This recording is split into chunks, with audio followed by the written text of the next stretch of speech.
अस्सलाम वालेकुम नाज़रीन, क्या हाल है। उम्मीद करता हूँ कि आप सब खैर आफियत से होंगे। अल्लाह रब्बुल इज़्ज़त आपकी हर दिली जायज़ तमन्ना को पूरा फरमाए। तो जैसे कि नाज़रीन आप जानते हैं, इस वक्त इसराइल और ईरान में बहुत ही तगड़ी वाली जंग छिड़ी हुई है और एक दूसरे देश दोनों पर वार कर रहे हैं। तो इसी को लेकर जो कि इसराइल के प्रधानमंत्री हैं नेतन्याहू, उन्होंने धमकी दी है ईरान के राष्ट्रपति आयतुल्लाह अली खामेनेई के लिए कि आयतुल्लाह अली खामेनेई की जब हत्या होगी जब ही इस युद्ध पर विराम लग सकता है। नेतन्याहू ने धमकी दी है ईरान के राष्ट्रपति के लिए। तो उन्होंने जो पलटवार दिया है ना, तो आप अगर सुनेंगे ना तो आप भी हैरान रह जाएंगे मेरे दोस्तों। जो उन्होंने ईरान के राष्ट्रपति ने जो नेतन्याहू के लिए जवाब दिया है पलटवार में, आप सुनेंगे तो आप भी हैरान हो जाएंगे दोस्तों। तो दोनों में इस वक्त बहुत ही ज़्यादा जंग छिड़ी हुई है और इस वक्त ईरान ने जो इसराइल के अंदर जो तबाही मचा कर रख दी है, इसराइल के जो तेल अबीब वगैरह जो इलाके थे बहुत ही ज़्यादा नष्तो नाबूद कर दिया है। बहुत ही ज़्यादा उसमें मिसाइलें दागी हैं ईरान ने इसराइल के अंदर। इसराइल का हाल इस वक्त बहुत ही बुरा हो चुका है नाज़रीन। तो जो इस वक्त जो नेतन्याहू ने जो धमकी दी है ईरान के राष्ट्रपति आयतुल्लाह अली खामेनेई के लिए, तो खामेनेई ने जो पलटवार में जवाब दिया है मेरे दोस्तों, वो आप ज़रूर सुनकर जाएं मेरे भाइयों, ज़रूर सुनकर जाएं। तो चलिए, जो उन्होंने जो जवाब दिया है, जो नेतन्याहू ने उनके लिए जो धमकी दी है, वो सारा कुछ वीडियो मैं आपके लिए दिखाने के लिए जा रहा हूं दोस्तों।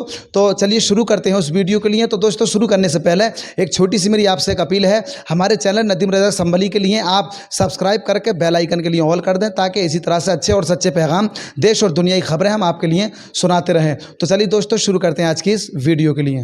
ईरान के सुप्रीम लीडर सैयद इमाम आयतुल्लाह अली खामेनेई अपनी अवाम और सिपह सालारों से पहले ही कह चुके हैं कि अगर मुझे कुछ हो जाता है तब भी आप इमाम हुसैन के रास्ते पर चलना, जिसके मायने हैं किसी भी ताकत के आगे झुकना कभी नहीं।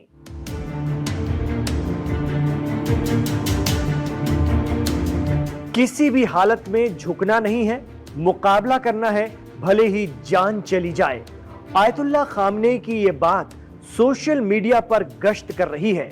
ताजा सूरत हाल में जब इसराइल के पीएम नेतन्याहू ने साफ साफ जोर देकर एक चैनल को एक इंटरव्यू में कहा है कि ईरान के सुप्रीम लीडर की हत्या के बाद ही ये जंग खत्म होगी, तब से इस पर चर्चा का बाजार गर्म है कि अगर इसराइल इस प्लान में कामयाब हो जाता है तो ईरान में क्या होगा। इस सब्जेक्ट को लेकर, इस मसले को लेकर हमने मिडिल ईस्ट मामलों पर बारीकी से नजर रखने वाले, खासतौर से ईरान मामलों के जानकार शौकत भारती साहब से बात की।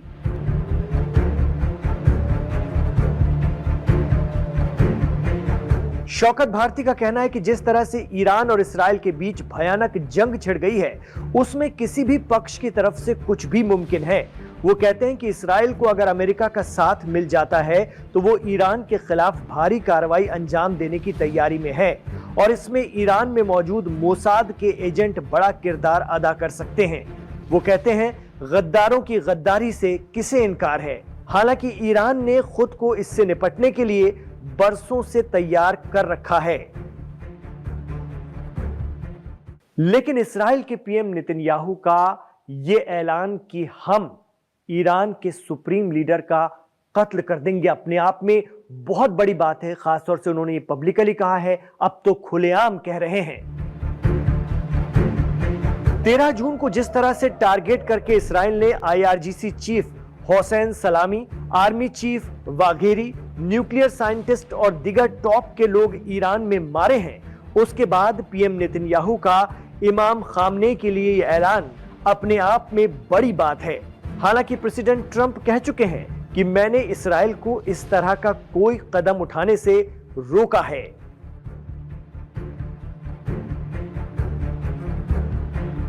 ये एक नया दस्तूर निकला है कि टॉप लीडरशिप को मार दो, टॉप को, मिलिट्री के लोगों को मार दो, साइंटिस्ट को मार दो। और जिस तरह की बातें आ रही हैं कि खामेनेई साहब को कत्ल करने की बात है, तो उन्होंने उस पर ही ये बयान जारी किया है कि भाई हमको उससे डर नहीं है, हमें अगर कत्ल भी कर दिया जाए तो तुम इमाम हुसैन के रास्ते के ऊपर चलना। ये एक बहुत बड़ा मैसेज है। जो लोग जानते हैं कि इमाम हुसैन यजीद जैसी हुकूमत जो 3 बर्रे आज़म में यानी 3 कॉन्टिनेंटल के अंदर फैली हुई थी, उसके आगे भी सर नहीं झुकाया। तो खामनेई साहब ने एक मैसेज दिया है कि अगर मैं कत्ल भी कर दिया जाऊं तो ईरान के जो लोग हैं उनकी जिम्मेदारी है कि जिस तरह से इमाम हुसैन जालिम ताकतों के खिलाफ खड़े रहे, उस तरह से तुम खड़े रहना। लेकिन ऐसी कंडीशन में बहसो मुबाहिसे का एक ये दौर भी शुरू हो चुका है कि अगर ऐसी कंडीशन आती है, ऐसी स्थिति आती है, तो फिर ईरान कैसे निपटेगा।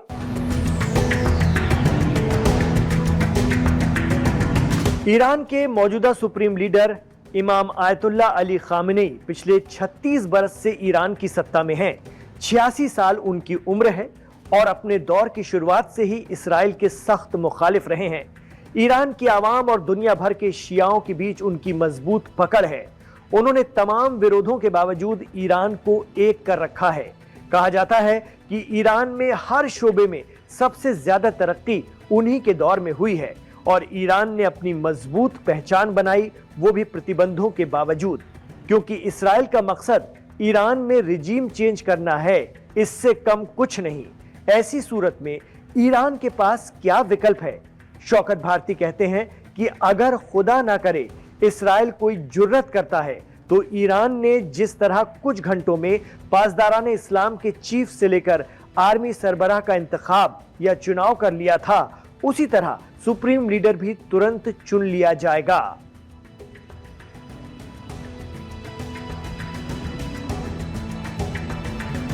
कुछ एक्सपर्ट तो यह भी कहते हैं कि जिस उम्र में ईरान के रहबरे मुअज्जम यानी supreme leader ayatollah Ali Khamenei पहुंच चुके हैं, यानी करीब 86 साल की उम्र, उसको देखते हुए उनके उत्तराधिकार को लेकर पहले से तैयारियां की ही जा रही होंगी।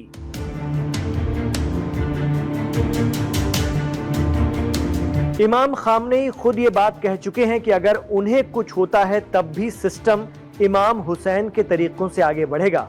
इसके पीछे बहुत से इशारे छिपे हैं जिन पर पहले से काम शुरू भी हो चुका होगा। हालांकि पीएम नेतन्याहू की सीधी धमकी के बाद ये मौजू चर्चा का सबब बन गया है।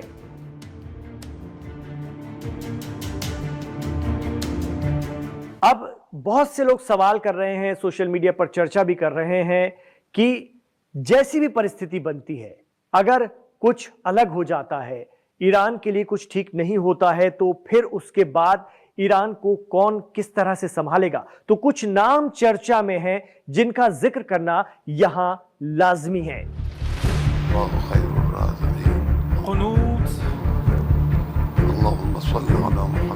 ईरानी मीडिया में अक्सर बात होती है कि अगले सुप्रीम लीडर आयतुल्ला खामनेई के बेटे मुश्तबा खामनेई भी हो सकते हैं। जी हां, वो एक शिया मजहबी रहनुमा है।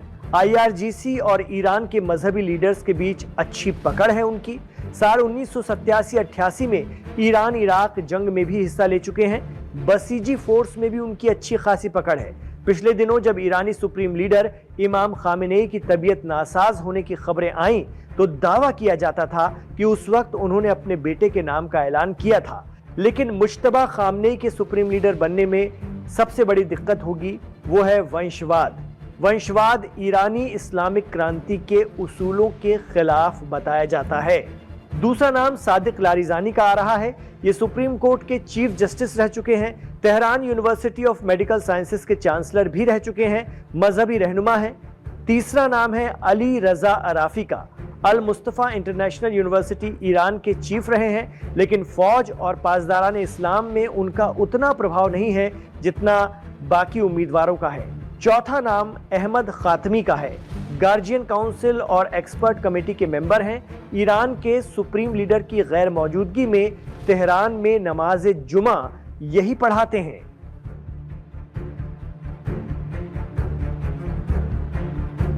लेकिन इस्राएली पीएम नेतन्याहू की बातों से लगता है कि वो चाहते हैं कि अगर ईरान में इस्राएल को जीत हासिल होती है तो वहां फिर पूरी रिजीम ही चेंज कराई जाए, यानी इस्लामिक रेवोल्यूशन का खात्मा हो, इस्लामिक शासन वहां पर खत्म हो, ऐसा वो सोचते हैं।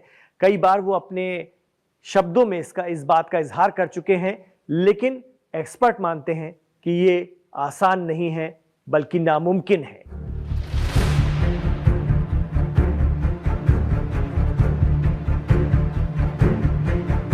कुछ एक्सपर्ट बताते हैं कि ऐसे हालात में इस्राइल अमेरिका की पसंद रजा पहलवी हो सकते हैं। ये ईरान के आखिरी शाह के बेटे हैं जिन्हें इस्लामिक क्रांति के बाद देश छोड़ना पड़ा था।